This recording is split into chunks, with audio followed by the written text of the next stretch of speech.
Fala pessoal, tudo bem com vocês? Aqui é o professor Juro, professor de Química do projeto Câmara Help. Primeiramente, pessoal, eu quero agradecer muito a oportunidade por estar fazendo parte desse projeto e parabenizar cada um de vocês aí que está assistindo a essa videoaula. Eu espero dessa maneira contribuir de uma maneira significativa para o aprendizado de vocês nesse momento de pandemia tão grande, ok? É um grupo seleto de professores e eu tenho certeza que nós vamos nos empenhar ao máximo para o seu êxito no Enem e nos outros vestibulares.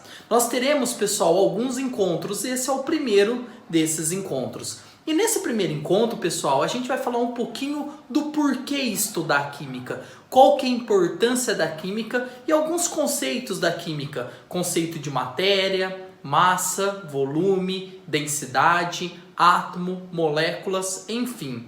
Eu trabalhei uma aula com muito carinho para vocês e espero que ao término dela tenha alcançado aí o meu objetivo final, tudo bem? Então eu espero que vocês gostem da aula, curtam aí, vamos lá para a nossa aula. Que nós vamos falar da química e a matéria. O que seria a química e a matéria? Pessoal, a gente não pode estudar química sem a gente entender o que é química. E é muito legal que toda vez que eu vou dar um curso, o pessoal fala assim, gente, o que é química? O pessoal fala, professor, química é aquela matéria que tem lá na escola, lá que vem no meu boletim escrito química, tá. Mas a química estuda o quê? Para a química existir, ela tem que estudar algo, né? E muita gente não sabe o que a química estuda, né, pessoal? Então, antes da gente entender o que é química, estudar a química, a gente precisa entender o que é a química. E a química é definida como isso aqui, gente. A química é a ciência que estuda as características, propriedades e transformações que a matéria sofre. E aí, quando a gente fala em matéria, pessoal, a gente define como matéria tudo aquilo que tem massa e ocupa um lugar no espaço. Então, por exemplo, Jurandir, ser humano Jurandir, eu tenho massa, tá? Massa é o conteúdo que forma meu corpo, então se eu tenho proteína, eu tenho carboidrato, eu tenho pele, eu tenho coração, isso tudo forma o meu corpo, então eu tenho massa, e eu ocupo um lugar nesse universo de meu Deus aqui. Se eu tenho massa e ocupo um lugar no espaço, eu sou matéria. Então a química estuda porque eu sou matéria. Então a química vai estudar as características do Jura, as propriedades do Jura e as transformações que o Jura sofre. Ô Jura, mas espera aí um pouquinho, o celular também é matéria, né? Sim, o celular é matéria por quê? Porque o celular tem massa. Se você pôr numa balança, ele acusa uma massa ali. Se o celular tem massa e ocupa lugar no espaço, então a química também estuda o celular. Ô, Jura, mas pera aí um pouco. Praticamente tudo tem massa, sim. Até o ar tem massa. Se você quiser saber se o ar tem massa ou não, enche uma bexiga. Você vai ver que a bexiga enche porque ela tem massa. Se você pesar uma bexiga, ela registra uma massa. Então o ar também é matéria. A química também estuda matéria. Então vamos associando para vocês entenderem onde eu quero chegar. Jura, se praticamente tudo tem massa e ocupa lugar no espaço, e a química estuda a matéria, quer dizer que a química estuda tudo? Praticamente tudo. Por isso, quando você fala para alguém assim, o que você faz? Isso já aconteceu muito comigo já. O que você faz? Eu faço química. O pessoal fala assim, vixe, o que passa na cabeça? Ou você é louco, ou você sabe de tudo. Então, quando a pessoa fala que você estuda química, ela fala assim, já que você estuda química, responda para mim, para que serve o parafuso do lado esquerdo do motor do Fusca 63? Eu falo, sei lá para que serve esse parafuso. Mas você estuda química, você tem que saber. Por quê? Porque química carrega consigo uma carga de estudar tudo, de querer se intrometer em tudo. Aí vem o tal do coronavírus falando de vacina, falando de hidroxicloroquina, falando de sulfato de cloroquina, ivermectina, falando um monte de coisa. E esses medicamentos, quem está por trás ali xeretando? O químico. Porque a química estuda isso. Jura, eu ouvi dizer que o ideal para prevenir o vírus, o corona, é a gente lavar a mão com água e sabão. Por quê? Porque o sabão tem uma estrutura, é um emulsificante, e dentro da estrutura dele eu tenho micelas polares e apolares, que solubiliza tanto em água quanto a cápsula lipoproteica do vírus. Isso a gente vai aprender mais para frente, eu só dei um spoiler, tá? Quem não entendeu nada que eu falei não tem problema, a gente vai entender isso na próxima aula. Nas próximas aulas. Mas o que eu tô querendo dizer? Já é o químico xeretando ali de novo. Então, o químico, pessoal, ele está em todas as áreas. Por isso é muito legal você estudar química. Porque o mais legal que existe é você entender como as coisas acontecem. Tá? Seria muito fácil falar assim, ó, por que tá chovendo? Ah, porque Deus quis que chovesse esse momento. Seria muito fácil a gente apenas associasse tudo que acontece à vontade religiosa ou daquilo que você convence. Pessoal, pelo amor de Deus, eu sou religioso, acredito em Deus. O que eu tô falando que seria muito cômodo para nós a gente não querer entender como as coisas acontecem. Se eu falar para vocês que a chuva nada mais é um processo de precipitação da água que foi anteriormente evaporada dos rios. Então o rio gera uma evaporação, a água do rio evapora, formam as nuvens, as gotículas de água que caem na forma de chuva. Pô, a química é muito mais fácil explicar, ter uma coerência científica do que a gente não querer entender como as coisas funcionam. Então a química, gente, praticamente é a ciência que estuda tudo. E aí, como eu falei para vocês, o objeto de estudo da química é a matéria. E para ser considerado matéria, ela tem que ter massa e volume. O que vem a ser massa e volume? Se liga nesses conceitos muito importantes, galera. Matéria é tudo que ocupa um lugar no espaço e tem massa. Então, matéria é tudo que ocupa um lugar no espaço e tem massa. O que é a massa? A massa é a quantidade de matéria que existe num corpo. Então, toda a matéria que tem dentro do meu corpo, célula, pele, osso, sangue, tudo isso é matéria. E isso compõe a minha massa. Vocês vão aprender em física, que massa é diferente de peso. O peso está associado à gravidade. Tanto que o peso é a massa vezes a gravidade. Por isso, na Lua você tem um peso, em Júpiter você tem outro peso. Tá? Mas a massa sua é a mesma. Não vai achar que você foi para a Lua e fez regime. Pelo amor de Deus, galera, o professor de física vai explicar isso melhor para vocês.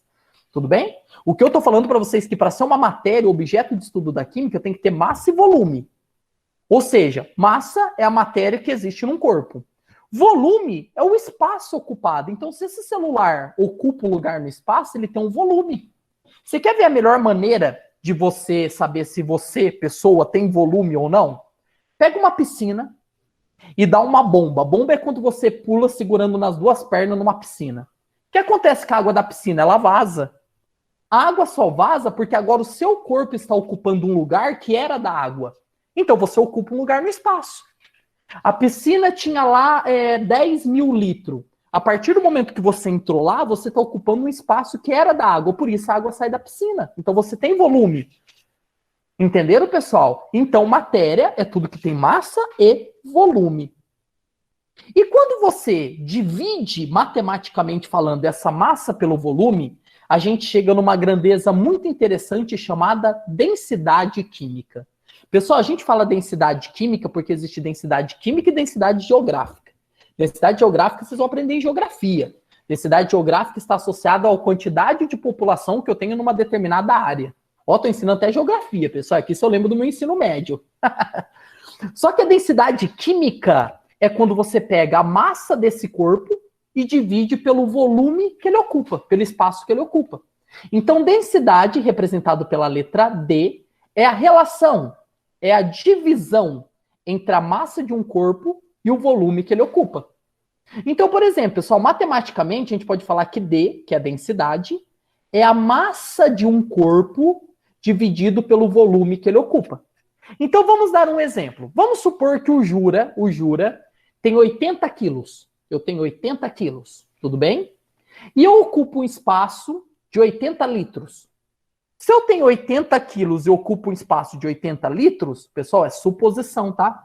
Não é verdade. Eu nem tenho 80 quilos e nem ocupo 80 quilos e nem ocupo 80 litros de volume. Mas um exemplo. Se o Júlio tem 80 quilos e eu ocupo e meu volume é 80 litros, se eu dividir 80 por 80, dá 1. Então a densidade do Jura é 1 quilo por litro. O que significa? Que cada litro de Jura pesa 1 quilo. Esse exemplo que eu dei, pessoal, é o exemplo da água. Você já deve ter ouvido falar que a água pura, chamada água destilada, não é água que a gente toma. A água que a gente toma é chamada água potável. Que ela tem cloro, ela tem flúor e todos os sais minerais daquele manancial que ela é retirada. Mas a água pura, a densidade dela é 1 grama por ml. Fala até no slide aqui embaixo. Ó, considere que a água pura é 1 grama por centímetro cúbico. Centímetro cúbico é a mesma coisa que ml. Então, falar que a água, a densidade é 1 grama por ml, significa que cada ml de água ocupa 1 grama. Se 1 ml de água ocupa 1 grama, quer dizer que 2 ml de água ocupa 2 gramas. 3 ml de água ocupa 3 gramas. 1000 ml de água ocupa 1000 gramas. 1000 ml é 1 litro. E 1000 gramas é 1 quilo. Vocês já aprenderam isso no ensino fundamental. Isso quer dizer que 1 litro de água pura pesa 1 quilo. Por isso a densidade da água é 1 quilo por litro. O que significa 1 quilo por litro? Que cada litro de água pesa 1 quilo.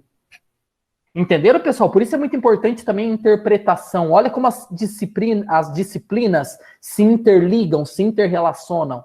Eu já falei aqui para vocês de matemática, já falei de interpretação de texto, já falei de geografia, já falei de física, porque tudo se interrelaciona. É esse conceito que você tem que ter nos vestibulares.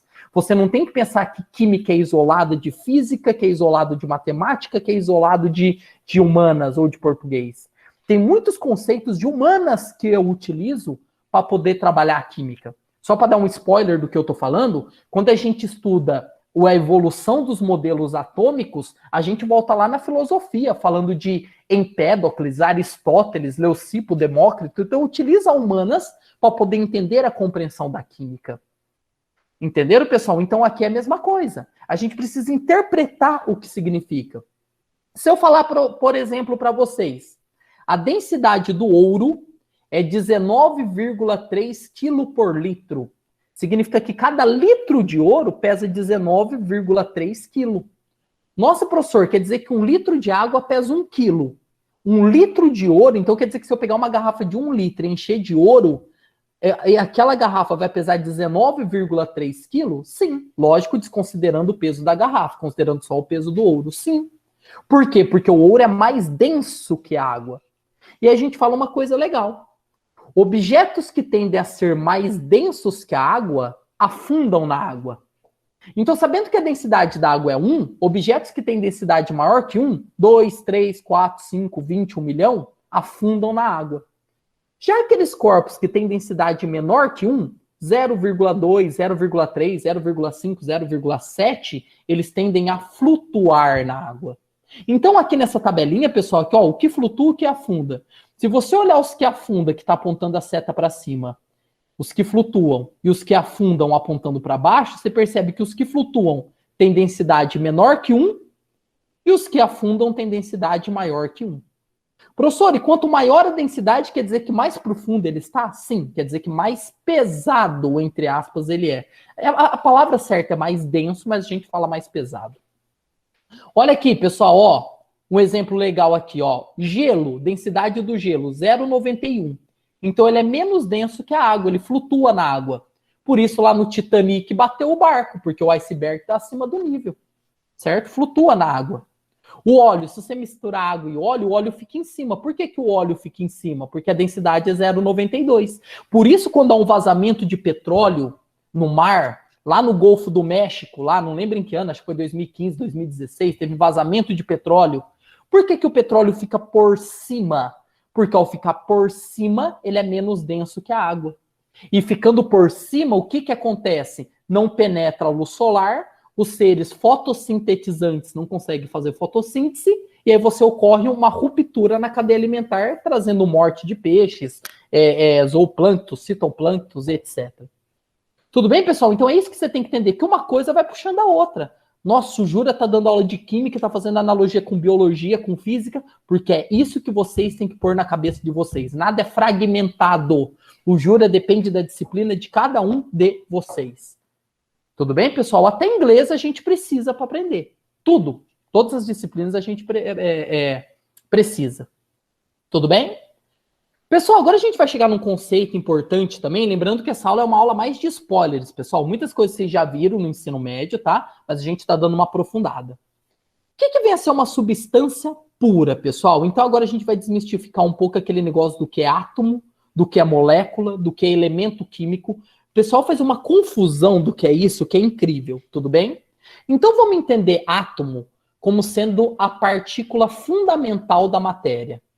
Antigamente, pessoal, lá na época, no início do século XIX, 1808, 1810, eles acreditavam, né, que o átomo era a menor partícula da matéria. Nada poderia ser menor que o átomo. Eles acreditavam no átomo indivisível, tá? Tanto que um dos maiores expoentes da química no início do século XIX, chamado John Dalton, ele acreditava num átomo indivisível, né? Tanto que o primeiro modelo atômico dele foi um modelo chamado bola de bilhar, isso já caiu em vestibular também, que ele associava o átomo a uma esfera maciça indivisível. Tudo bem? Porém, a gente sabe que hoje o átomo não é a menor partícula da matéria. Dentro dele tem próton, tem nêutron, tem elétron, tudo bem? Então tem partículas menores dentro do átomo. Mas vamos entender o átomo sendo a partícula principal da matéria. Principal, tudo bem? Esses átomos, pessoal, eles podem se ligar uns aos outros, tudo bem? Então imagine que a minha mão aqui é um átomo, a minha outra mão é outro átomo. Esses átomos, eles podem se ligar. E quando eles se ligam, eles formam estruturas chamadas moléculas. Pessoal, a partir de hoje, você não pode sair dessa aula sem entender a diferença de átomo e molécula. Átomo, entende como sendo uma unidade, como sendo uma partícula unitária. Esse é um átomo, esse é um outro átomo. A partir do momento que os átomos se ligam, pum, ele forma uma molécula. Ah, Júlio, então quer dizer que para que eu tenha uma molécula, eu preciso de no mínimo 2 átomos? Sim. Não existe molécula formada por um átomo. Se for um só, se chama de átomo. Mais de um ligado, molécula. Tanto que o gás que a gente inspira, o gás oxigênio, o O2, que a gente faz assim, ó. Esse gás, O2, o que significa o 2 na frente do O? Que eu tenho 2 átomos de oxigênio, é um O preso em outro O. Isso é uma molécula, O2. Fórmula da água, H2O. O que significa H2O? Que eu tenho 2H, 2 hidrogênio e um oxigênio ligados. Eu tenho 3 átomos ligados. Então é uma molécula de água. Você não pode falar, vou tomar um átomo de água. Não existe átomo de água. Você toma uma molécula de água, que é muito difícil você tomar uma molécula de água. É praticamente impossível. Mas quando você ingere moléculas de água. Tudo bem, pessoal? E aí, Jura, mas o que isso tem a ver com substância pura? Você imagina que num copo de água você tem trilhões, quatrilhões, quintilhões de moléculas de água ali dentro. Tudo bem, pessoal? Você tem muitas moléculas de água ali dentro. Beleza? Então imagine um copo de água de modo que eu conseguisse enxergar essas moléculas. Estão imaginando? Então imagine que você está olhando um copo. Pessoal, para entender química você tem que viajar muito na maionese. Então imagina que você está vendo um copo com água e você está enxergando as moléculas de água ali dentro. Tudo bem? Você está enxergando essas moléculas de água, tudo bem? E vocês sabem que a molécula de água é H2O. Se dentro daquele copo só tiver moléculas de H2O, só H2O, não pode ter nada além de H2O, nada, só H2O. A gente pode chamar aquilo de substância pura. Então, na substância pura, pessoal, eu só posso ter átomos do mesmo tipo. Então, olha o que diz a teoria. Ó. O que é substância pura? É um tipo de matéria formada por unidades químicas iguais, sejam átomos, sejam moléculas, e por esse motivo apresentando propriedades químicas e físicas próprias. Esse seria o conceito, pessoal, ideal. Mas para vocês entenderem, para ser uma substância pura, eu só posso ter apenas moléculas daquela substância. Um copo de água pura só pode ter água H2O ali dentro. Não pode ter mais nenhuma outra molécula. A água que chega do abastecimento público, que chega aí na sua casa, é uma substância pura? É óbvio que não. Na sua casa, além de água, chega misturado nessa água sais minerais, cloro, flúor. Então ali não é uma substância pura. Ô professor, mas é muito difícil achar substância pura, então, extremamente difícil. Para você ter uma noção, água pura a gente consegue em laboratório para fazer medicamento, por exemplo, que a gente chama de água deionizada ou água destilada. Tá? Então é muito difícil ter uma substância pura. Nem essa aliança aqui, pessoal, que eu estou mostrando para vocês, é ouro puro. E, professor, que mochiba você é? Nem comprou ouro puro para sua esposa? Não é, pessoal. É que o ouro 18 quilates, ele é uma mistura de ouro, prata e cobre. Se ele fosse só ouro, ele seria ouro 24 quilates. Você sabe qual que é o grande problema do ouro 24 quilates? Ele é quebradiço. Se eu pegar esse ouro 24 quilates e bater nele assim na mesa, ó, ele quebra inteirinho. Então, o ouro 18 quilates, ele já tem cobre e prata misturado exatamente para dar essa resistência, essa tração, essa propriedade mecânica à aliança. Deu para entender isso, pessoal? Então, é muito difícil eu ter substâncias puras. Tá? Então entenda como substância pura o seguinte, dentro daquele copo, dentro daquele sistema que eu estou olhando, só pode ter moléculas daquela substância. Quando num respirador, vamos supor que uma pessoa, infelizmente, foi para o hospital entubada. E por que ela é entubada? Porque ela precisa de oxigênio puro. Oxigênio puro é uma substância pura, porque ali só tem oxigênio. No ar que a gente respira, não tem oxigênio puro. No ar que a gente respira, só 20% é oxigênio puro. Deu para entender, pessoal? Então, substância pura só pode ter moléculas daquele tipo. E elas podem ser divididas em substância simples ou substância composta. O que vem a ser uma substância simples? Pessoal, substância simples é aquela formada por um ou mais átomos, mas é do mesmo elemento. Então, dá uma olhadinha para vocês entenderem. Olha o primeiro quadradinho, ó. Gás hélio, tá? O hélio, pessoal, é um elemento químico, é aquele gás que a gente enche balão, tudo bem? Se você perceber aqui, ó, o gás hélio, aqui eu só tenho átomos do elemento hélio. Tá vendo que cada bolinha vermelha é hélio? Então eu não tenho nenhum outro elemento químico aqui, eu só tenho hélio, então isso é uma substância simples. Olha o gás oxigênio, O2. O2 é formado só pelo elemento oxigênio, não tem mais nenhum outro elemento além de oxigênio. O2, só tem o O. Então é uma substância simples. Ozônio, O3. Que outro elemento eu tenho além do O? Nenhum, só tem o O. Então também é uma substância simples. P4, que é o fósforo, só tem o elemento P. Então, pessoal, uma maneira mais fácil, mais didática de você entender que é uma substância simples, você olha a fórmula. Se na fórmula tiver apenas uma única letra maiúscula, é uma substância simples. Ah, professor, você está zoando que sempre dá certo. Sim, didaticamente falando, a gente pode entender o quê? Você viu uma única letra maiúscula na fórmula, é uma substância simples. Sempre, sempre. Agora, se você vê duas ou mais letras maiúsculas, pessoal, tem que ser letra maiúscula. Se você vê duas ou mais letras maiúsculas, aí já é uma substância composta, porque ela é formada por dois ou mais elementos. Então, olha aqui o exemplo, ó, gás cianídrico. A fórmula dele é HCN, tem 3 letras maiúsculas, então ela é substância composta. A água tem 2 letras maiúsculas, o H e o O, então ela é uma substância composta. Professor, eu apanhei minha vida inteira para entender que é substância simples ou composta. Entenda dessa maneira, foi a maneira que eu aprendi, vocês aprendem também. Uma única letra maiúscula, substância simples. 2 ou mais letras maiúsculas, substância composta. Você nunca mais erra. Certo, pessoal? Então, vamos dar uma olhadinha nesse sistema, que eu quero que vocês falem para mim o seguinte. Quantos átomos, quantas moléculas, quantos elementos, quantas substâncias simples e quantas substâncias compostas eu observo nesse sistema? Tudo bem, pessoal? Então, vocês vão dar uma olhadinha aí. Eu vou deixar uns 30 segundinhos vocês olhando essa imagem. E vocês vão pensando o que eu colocaria se isso aqui caísse num vestibular. Ele me dá um desenho desse e pergunta quantos átomos, quantas moléculas, quantos elementos, quanto tudo tem aí dentro. Certo, pessoal? Mais 10 segundinhos aí para vocês pensarem. Dá uma olhadinha. Muito bem. Pessoal, então vamos lá. Quantos átomos eu tenho aqui? Vamos lembrar? Átomo é cada estrutura formadora da matéria, cada bolinha. Então, cada bolinha aí representa um átomo. Não importa se ela está ligada ou não. Cada bolinha é um átomo. Então, se eu contar, pessoal, eu vou ter ali 24 átomos, 24 bolinhas. Ah, professor, você contou? Eu vou contar. Pode contar, fica à vontade. Cada bolinha é um átomo. 1, 2, 3, 4, 5, 6, 7, 8, 9, 10, 11, 12, 13, 14, 15, 16, 17, 18, 19, 20, 21. Tem 24 bolinhas. Então, cada átomo é uma bolinha.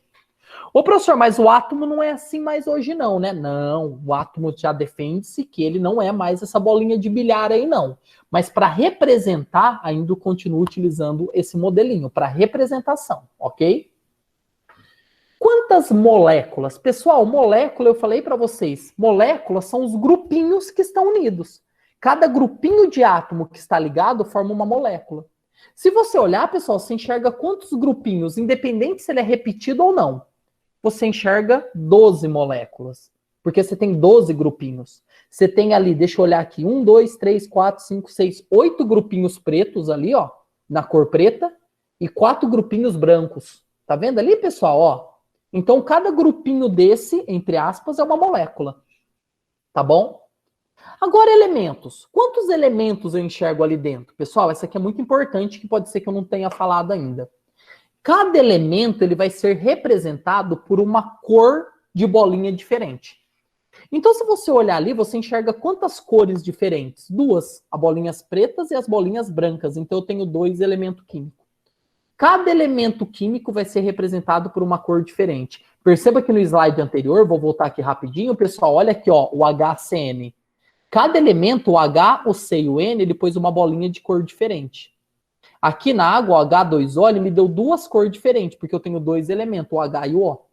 Então, cada bolinha de cor diferente é um elemento químico. Tudo bem?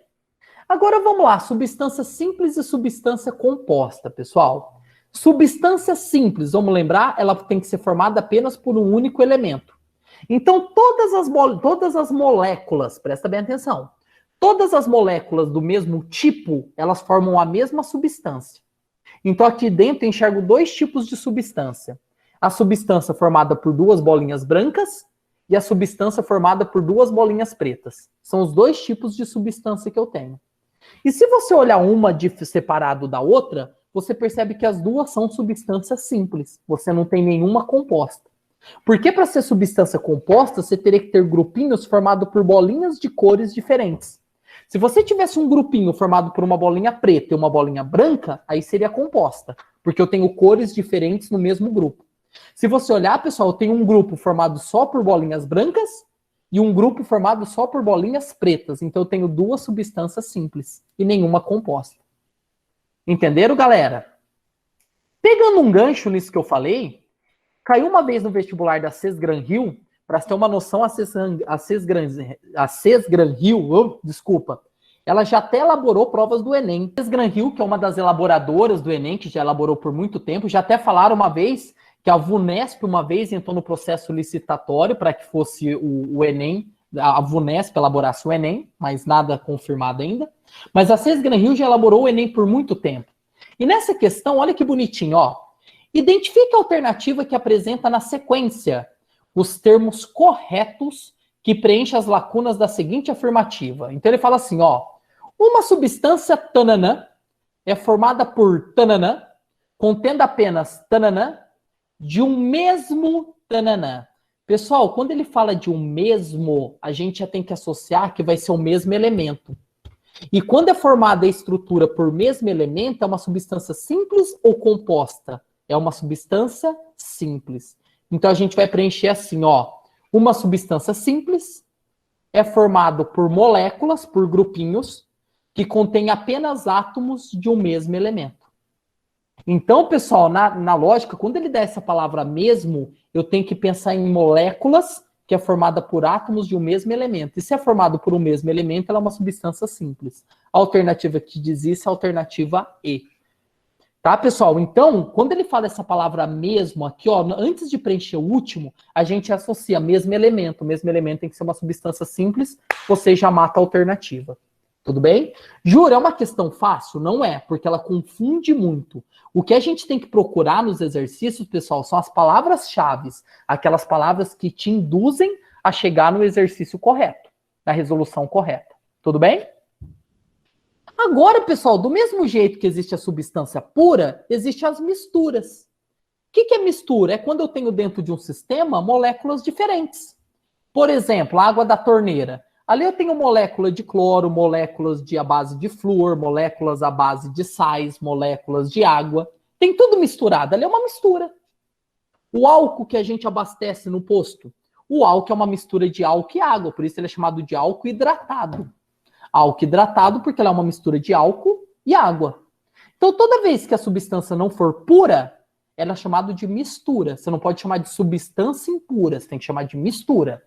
Então, quando não é pura, não é uma substância pura, ela é uma mistura. E quando a gente fala de mistura, pessoal, a gente pode dividir as misturas em alguns tipos. A gente pode organizar as misturas de acordo com o número de componentes e o número de fases. Juro, o que é componente e o que é fase? Vamos fazer uma analogia com banda, tudo bem? Eu adoro o Jota Quest. É uma das bandas que eu mais gosto. Eu já fui nos 3 shows do Jota Quest. Teve uma vez que no mesmo mês eu fui 2 vezes no show do Jota Quest. Se você pegar o JQuest, ele é formado por 5 componentes. É um baterista, um tecladista, um guitarrista, um baixista e o Rogério Flauzino, vocalista. 5 componentes. Então, para formar a banda JQuest, eu preciso de 5 componentes. Jura, que analogia você está querendo entender, falar para gente? Componente é cada participante da mistura. Se eu tenho uma mistura de água e álcool, eu tenho ali 2 componentes. A água e o álcool. Tudo bem? Se eu tenho aqui na minha aliança, que eu falei que aqui tem uma mistura de ouro, prata e cobre, eu tenho 3 componentes. O ouro, a prata e o cobre. Então, componente é cada estrutura que forma meu sistema. Ok? Agora, o que é fase? Fase, pessoal, é cada estrutura do sistema que você consegue diferenciar pela visão. Então, você olha ali um copo com água e álcool. Quando você olha um copo com água e álcool, você não consegue diferenciar a água e o álcool, porque água e álcool se misturam. Então, eu falo que ali tem uma fase só. Uma fase porque, visualmente falando, eu enxergo apenas um único aspecto. Agora, se você pegar um copo com água e óleo, você já enxerga 2 fases, porque você enxerga a água e enxerga o óleo separado. Você enxerga a água incolor e o óleo amarelinho. Então, você consegue separar uma fase da outra pela visão. Ô, professor, e um copo com água e gelo? 2 fases. Você enxerga a água e você enxerga o gelo. 2 fases. Então, tudo aquilo que você consegue separar pelos olhos, você consegue diferenciar pelos olhos, é fase. Ah, professor, uma vez eu tomei água com gás, eu vi a bolinha de gás. Beleza, 2 fases. A água e a bolinha de gás. 2 fases. Então, fase é tudo aquilo que você consegue diferenciar pela visão. Então, vou dar alguns exemplos aqui, pessoal. Ah, importante falar. Quando o sistema for formado por um componente, a gente chama de substância pura, e mais de um componente a gente chama de mistura. Isso eu já falei para vocês. Quando o sistema for formado por uma fase, que nem água e álcool, uma fase só, a gente fala que ali é um sistema homogêneo. Homo significa igual. Homogêneo é uma única fase. A gente também pode chamar de monofásico. Mono significa um, fásico, fase, monofásico. Agora, se o sistema tem mais de uma fase, que nem água e óleo, eu vejo 2 fases. Já são 2 fases diferentes. Então, a gente usa heterogêneo. Aí, dependendo do número de fases, você pode usar bifásico, se você enxergar 2 fases. Trifásico, se você enxergar 3 fases. Ou polifásico, se você enxergar mais de 3 fases. Poli significa vários, né? Daí que vem o nome polímeros. Já deve ter ouvido falar polímeros. Poli, vários. Meros, partes. Várias partes. Tudo bem? Então, o heterogêneo é mais de uma fase. Pessoal, vou dar alguns exemplos para vocês aqui, para a gente fazer essa analogia, para a gente classificar os sistemas, tudo bem? De acordo com o componente, fase, como ele seria classificado. Então, vamos lá? Primeiro desenho, ele mostra um copo com água e gelo, tudo bem? Pessoal, quantos componentes eu tenho água e gelo? Ai, ai, ai, muita gente erra aqui, hein? Pensa um pouquinho, água e gelo, quantos componentes eu tenho? 1. Professor, por que um componente? Porque água e gelo é a mesma substância. Gelo é feito do quê? De areia? Gelo é feito de água.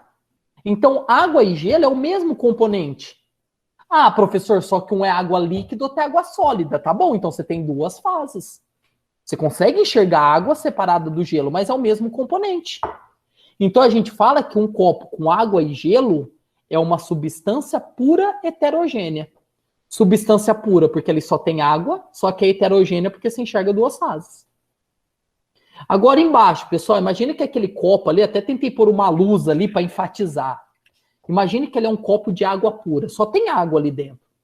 Se só tem água, quer dizer que é um componente e uma fase. Aí sim, aqui é uma substância pura homogênea, porque só tem uma fase e um componente. Agora, pessoal, olha esse próximo copo, água e óleo. Olha o óleo ali em cima. Olha o óleo, né? Ficou meio bonitinha essa frase. Água e óleo são 2 componentes, água e óleo. E quantas fases eu tenho? 2 eu consigo enxergar água e óleo. Então eu tenho uma mistura heterogênea. Mistura porque é 2 componentes, heterogêneo porque são 2 fases. E se eu jogar água e sal de modo que esse sal dissolva totalmente na água? Se o sal dissolver totalmente na água, eu não vou enxergar o sal na água. Então eu tenho 2 componentes, que é a água e o sal, mas eu enxergo apenas uma fase. Então eu falo que ali tem uma mistura homogênea. Entendeu, pessoal? Então, um componente, substância pura. Mais de um componente, mistura. Uma fase homogênea, mais de uma fase heterogênea. Beleza? Pessoal, vamos agora para uma parte importante da nossa matéria. Atualmente, muito se questiona possíveis outros estados da matéria. Tudo bem? Como assim? A gente sabe, desde que a gente aprendeu, conhece por gente, que a matéria pode se encontrar no estado sólido, líquido ou gasoso. Tudo bem? Atualmente, eles estão defendendo outros estados da matéria, como o condensado de Bosch-Einstein, como o estado plasma. Por enquanto, pessoal, por enquanto, esses estados não estão reconhecidos pela IUPAC. Por enquanto, a gente defende como estado da matéria apenas sólido, líquido e gasoso. Professor, mas e o tal do plasma? O tal do plasma fica sendo como um comportamento crítico do gás. Então, por enquanto, o plasma está vinculado ao gás. Então, nos vestibulares atuais, gente, a gente ainda fala apenas de sólido, líquido e gasoso. Por enquanto. Pode ser que daqui 2 anos, 3 anos, mude isso e plasma entra como um quarto estado da matéria.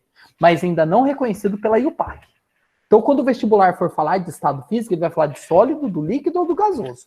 A não ser que no enunciado ele fala assim, ó, existe um estado defendido, né, que começa a ter as suas teorias iniciais de plasma, que é um comportamento crítico da matéria, mas ele já está buscando informação para tentar complicar a tua vida. Falou estado na matéria, vamos entender sólido, líquido e gasoso. E a melhor maneira de entender sólido, líquido e gasoso, entenda como uma pedra de gelo sendo água sólida, entenda como sólido um gelo, que é água sólida. Líquido, imagine a água que sai da sua torneira. E gasoso, pessoal, imagine aquele vaporzinho que sai quando está fervendo água. E, professor, você está falando que vapor é gás? Não, eu só estou pedindo para você fazer uma analogia. Eu gosto muito de trabalhar com analogia. Para você entender o gás, porque gás você não enxerga. Gás é esse aqui que está atrás de mim e ninguém enxerga. Tudo bem? Então, vamos associar como se nós conseguíssemos ver o gás. Então, associe como vapor, aquela fumacinha saindo. Qual que é a melhor maneira, pessoal, da gente diferenciar um sólido de um líquido de um gás? Tudo bem? O sólido, pessoal, as estruturas estão mais próximas e organizadas possíveis. Elas estão bem próximas uma das outras. No estado líquido, as moléculas estão um pouco mais afastadas uma das outras. E no estado gasoso, ela está o mais afastada possível. Se eu conseguisse enxergar os gases aqui onde eu estou, eu estaria vendo eles louquinho, batendo em tudo quanto era lado aqui das paredes da minha casa. Porque ele está extremamente desorganizado. Tudo bem? Quanto à forma e o volume do sólido, do líquido e do gás? Primeiro, vamos entender que a forma está associada ao formato dele. Então, os sólidos, pessoal, ele tem um formato fixo. Você percebe que se você pegar uma pedra de gelo, ele tem um formato fixo. Você consegue até segurar uma pedra de gelo, porque você consegue entender o formato da pedra de gelo. Já o líquido e o gás, não. Você não consegue, por exemplo, moldar um líquido. Você, para poder moldá-lo, você tem que estar no estado sólido. Então, a gente pode dizer que quem tem forma fixa, você consegue moldá-lo, você consegue manuseá-lo. Líquido e gás, a gente já não consegue isso. Tanto que para manusear um líquido, você tem que pôr dentro de um recipiente sólido. Você tem que pôr água dentro de um copo. Porque você não consegue pegar água com a mão, né? E transportar de um lado para o outro. Ah, professor, eu até consigo, um pouquinho. Pega 1 litro de água e põe na mão. Não tem como. Já um litro de gelo, você consegue. 1 litro de gelo seria 1 quilo de gelo, aproximadamente. 1 quilo de gelo você consegue carregar, porque ele tem uma forma própria, uma forma fixa. Já líquido e gás, não. E o volume ocupado pelo sólido e pelo líquido, pessoal, é um volume fixo. O que é um volume fixo? Que 1 litro de sólido vai ser sempre 1 litro de sólido. 1 litro de líquido vai ser 1 litro de líquido. Ah, professor, isso é meio óbvio. Calma. 1 litro de gás nem sempre vai ser 1 litro de gás. Como assim, professor? Coloca 1 litro de gás dentro de uma garrafa de 2 litros. Pega uma garrafa de 2 litros vazia, injeta lá dentro 1 litro de gás. Ele não vai ocupar 1 litro, ele vai ocupar a garrafa toda, ele vai ocupar os 2 litros da garrafa. Então, nem sempre 1 litro de gás é 1 litro de gás. 1 litro de gás pode ocupar 2 litros de um recipiente. Então, a gente fala que o volume do gás é variável. O volume dele, o espaço ocupado pelo gás, depende do recipiente ao qual ele está inserido. Se você injetar 1 litro de gás num recipiente de 10 litros, aquele gás vai ocupar 10 litros. Porque ele tem essa capacidade de desorganização molecular. E eu posso converter sólido em líquido, líquido em gás, gás em líquido, líquido em sólido e vice-versa? Sim, e cada processinho desse tem um nome, que eu vou passar meio rapidamente, que vocês já devem ter aprendido isso no ensino médio. Então vamos lá, gente. Quando o sólido vira líquido, isso se chama fusão. Professor, eu nunca decorei, é fácil, mas eu nunca decorei isso na minha vida. Então agora o Jura vai ensinar o método decorar isso aqui para vocês. O método Jura de decorar isso aqui. Galera, alguém aqui já comeu fundi? Para quem nunca comeu fundi, você pega o queijo ou o chocolate, vou falar de chocolate que é mais gostoso. Você pega o chocolate sólido e derrete. Então você pegou o chocolate sólido e transformou em líquido. Você fez um fundi. Fundi é uma fusão. Fusão, fundi. Fundi, fusão. Nunca mais esqueço. Então você fez um fundi, você está pegando o sólido transformando em líquido. Fusão, fundi. Você nunca mais erra. Agora, se eu quiser pegar esse chocolate líquido e pôr na geladeira, ele vai voltar a ser sólido. Eu estou fazendo uma solidificação. Eu estou solidificando o chocolate, que estava líquido. É uma solidificação líquido para sólido. Certo? Quando o líquido vira gás, isso se chama vaporização. Vaporização porque eu estou produzindo um vapor. Então, você produzir um vapor se chama vaporização. Certo? Mas cuidado, pessoal, apesar da palavra correta ser vaporização, existem outros termos que a gente pode usar para passagem de líquido para gasoso, que é evaporação, ebulição e calefação. Professor, é tudo a mesma coisa? O que muda, todos são mudança de líquido para gás, o que muda é a maneira que ocorre. Na evaporação, é quando o líquido vira gás por maneira natural. Eu pus a roupa para secar no varal, naturalmente o líquido virou gás. Isso é uma evaporação, não forma bolha nesse processo, não tem formação de bolha. Já a ebulição é quando você coloca a água para ferver. Então eu estou forçando o líquido virar gás. Isso é uma ebulição, forma bolha. Já a calefação é quando o líquido vira gás de maneira instantânea, na hora. Como assim, professor? Você pega uma frigideira bem quente e joga uma gota d'água. A hora que a gota d'água bate, faz assim, ó. Tsh, aquilo é uma calefação. Entendeu, pessoal? Todos são vaporização. O que muda é a maneira que ocorre. Agora, se o gás voltar a ser líquido, se o gás voltar a ser líquido, chove. Vira uma condensação. Condensação é quando o gás vira líquido. Existe um outro nome que a gente pode dar também, chamado liquefação. Condensação ou liquefação é quando o gás volta a ser líquido. Pessoal, vou contar uma história rapidinho para vocês. Eu adoro contar essa história, tá? Na Primeira Guerra Mundial, ó, falando de história, lá na Primeira Guerra Mundial, os grandes combatentes, eles ficavam muito tempo acampados. Então, eles buscavam maneiras de aumentar o prazo de validade das coisas que eles comiam e bebiam. Então, eles procuravam maneira. E uma maneira de fazer o leite não estragar, o que eles faziam? Eles pegavam o leite, fervia esse leite, e aí condensava esse leite. Condensar esse leite é pegar os vapores do leite e transformar em líquido novamente. Só que quando esse leite gasoso voltava a ser líquido, ele voltava na forma pastosa, não na mesma forma líquida que ele era. E eles começaram a condicionar o leite na forma pastosa. Daí deu o nome de leite condensado, porque é um leite que passou por condensação. Em 1942, uma empresa chamada Nestlé percebeu que se eles pegassem esse leite condensado e adicionassem açúcar, ele poderia ser utilizado para confeitos, fazer bolo, doce. E como naquela época a maioria das doceiras, confeiteiras eram mulheres, em homenagem a elas deu o nome de leite moça. Por isso tem lá na embalagem, leite moça desde 1942. Por causa disso, pessoal, porque o leite moça foi feito a partir de um produto que foi desenvolvido lá na Primeira Guerra Mundial para que aumentasse o shelf life, ou seja, a vida de prateleira desse alimento. Legal, né? Boa história. E a passagem de sólido para gás e gás para sólido, sublimação. Ah, professor, eu aprendi na escola que sólido para gás é sublimação e gás para sólido é ressublimação. Pessoal, se você aprendeu desse jeito, seu professor está desatualizado. Tá? Em 2008, a IUPAC, que é o órgão que rege a química no mundo, padronizou isso. Padronizou, ela fez o quê? Tanto sólido para gasoso, sublimação, gasoso para sólido também é sublimação. O principal exemplo que a gente cita é o famoso gelo seco. Você já deve ter ido a algum evento, algum rodeio, alguma exposição, que o pessoal coloca aquelas pedrinhas de gelo seco e sai aquelas fumacinhas. É o gás carbônico na forma sólida, ou seja, o CO2 sólido, passando para o gás direto, sem passar pelo estado líquido. Tudo bem? Fala aqui de uma questão que caiu no Enem, tá? Esse aqui caiu no Enem. Olha que questão legal, pessoal. O ciclo da água é fundamental para a preservação da vida no planeta. As condições climáticas da Terra permitem que a água sofra mudanças de fase, e a compreensão dessas transformações é fundamental para se entender o ciclo da água, o ciclo hidrológico.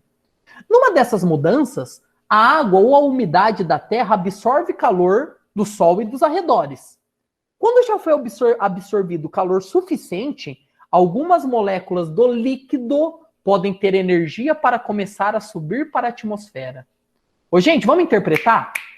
Se a molécula líquida está subindo pela atmosfera, quer dizer que o líquido virou gás. Então vem a pergunta: qual é a transformação mencionada no texto? O líquido virar gás é a evaporação das opções que eu tenho, alternativa C.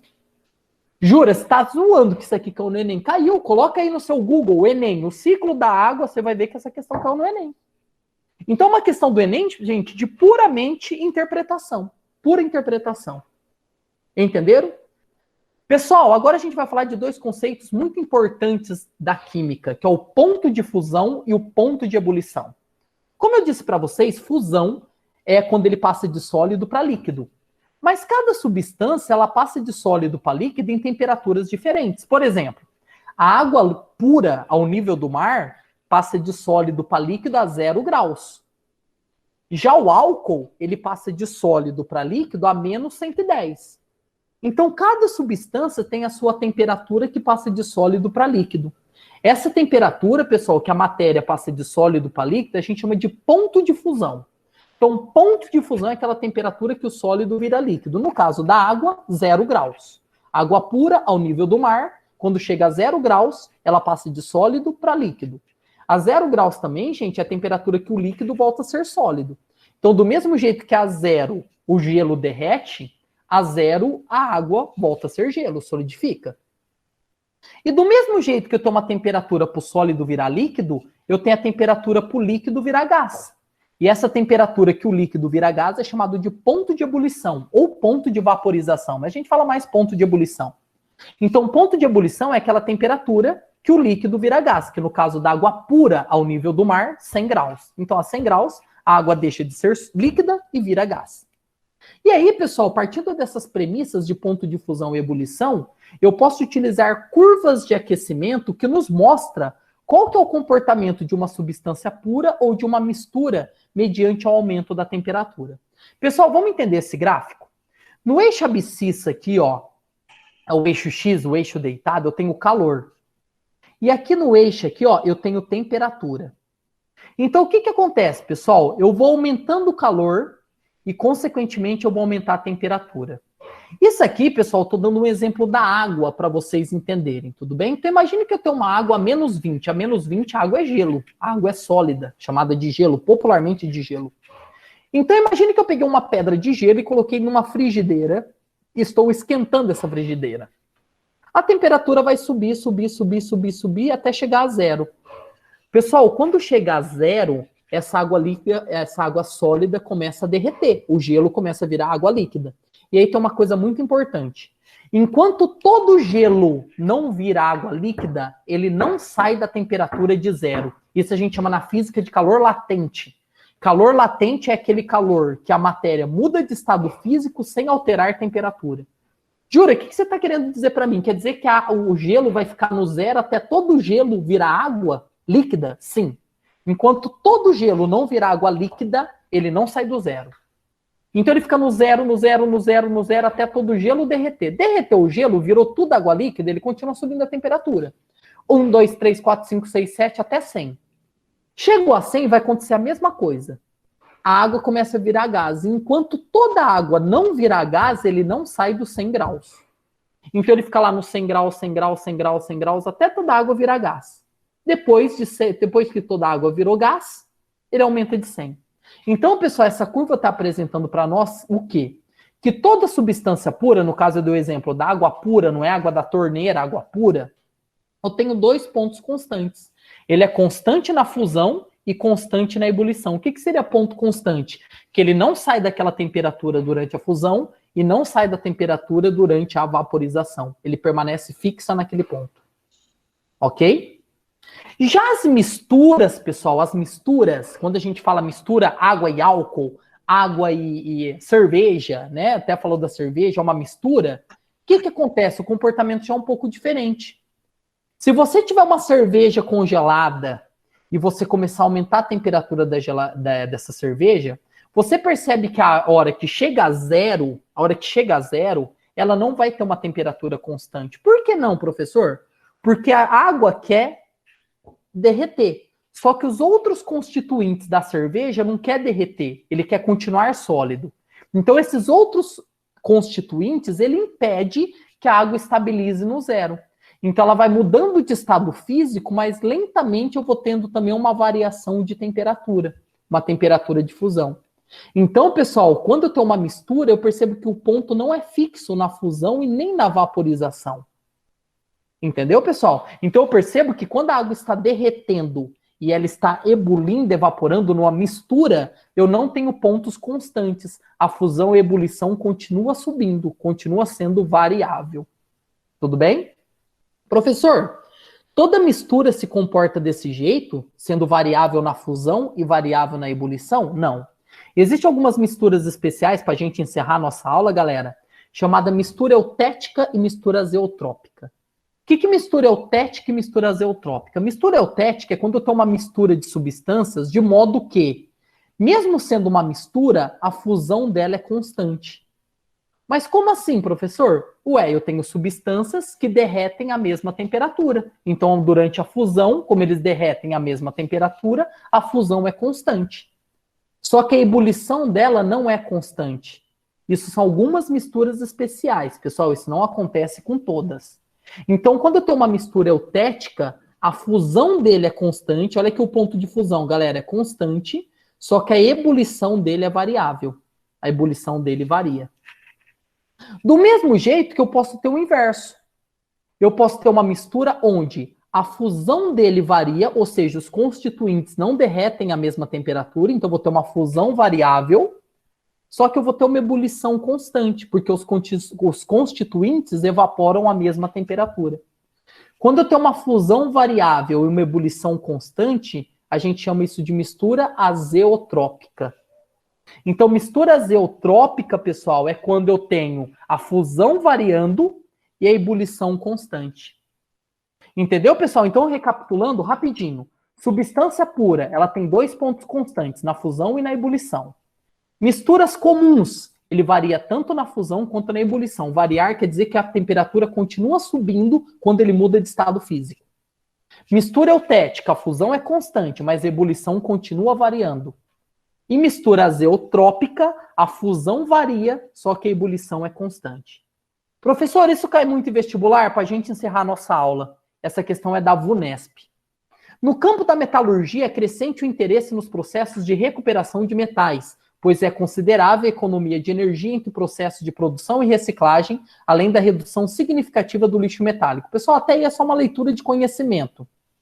Este é o caso de uma microempresa de reciclagem, na qual desejava-se desenvolver um método para separar os metais de uma sucata, composta por 63% de estanho e 37% de chumbo, usando aquecimento.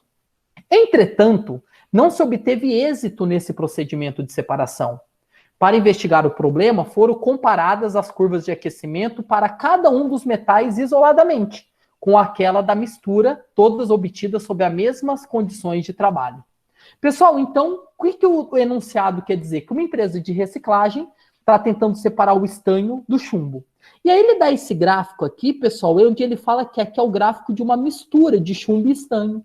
E o que eu consigo perceber, pessoal? Olha aqui, ó. Que eu tenho um ponto constante na fusão, perceba que a fusão dele é constante, e a ebulição dele é variável. Então ele é constante na fusão, aqui no 183, e variável na ebulição. Então vem a pergunta. Considerando as informações das figuras, é correto afirmar que a sucata é constituída de... Pessoal, se a sucata tem a fusão constante e a ebulição variável, quer dizer que ela é uma mistura eutética. Então, alternativa A. Ela é uma mistura eutética, pois derrete, pois funde a uma temperatura constante. Então é a alternativa A, porque no gráfico eu percebo que a fusão é constante e a ebulição é variável. Tudo bem, pessoal? Galera, e assim chegamos ao fim da nossa aula, tudo bem? Espero que vocês tenham gostado, espero que vocês tenham tirado todas as dúvidas de vocês em relação a esse conteúdo. Em breve estaremos de volta novamente, beleza, galera? Fiquem com Deus, se cuidem e até a próxima!